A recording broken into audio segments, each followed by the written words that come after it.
इसको अगर 100 दफा कोई शख्स पढ़ ले, अच्छा। ला हौला वला कुव्वता इल्ला बिल्लाह, सही सही। लेकिन पढ़ना कैसे है? पढ़ना इस तरह नहीं है कि आप बस पढ़ते जाएं। ये है क्या? ला हौला वला कुव्वता इल्ला बिल्लाह असल में क्या है?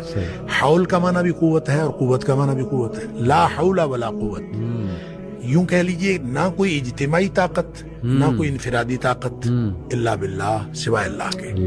या ना गुनाह छोड़ने की ताकत, ना नेकी करने की ताकत, सही।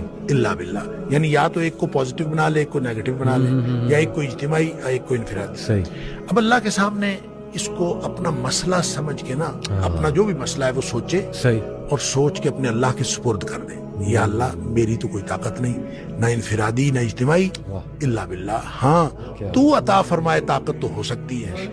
यूं मैं इसको कहता हूं, ये बेबसी का कलमा है। बेबस आदमी अपने अल्लाह के सामने बेबसी का इजहार करे इस कलमे के जरिए। सही सही। तो फिर ये नबी पाक सल्लल्लाहु अलैहि वसल्लम ने फरमाया, जिस शख्स ने कहा था ना मुझे वसवसे आते हैं, जी।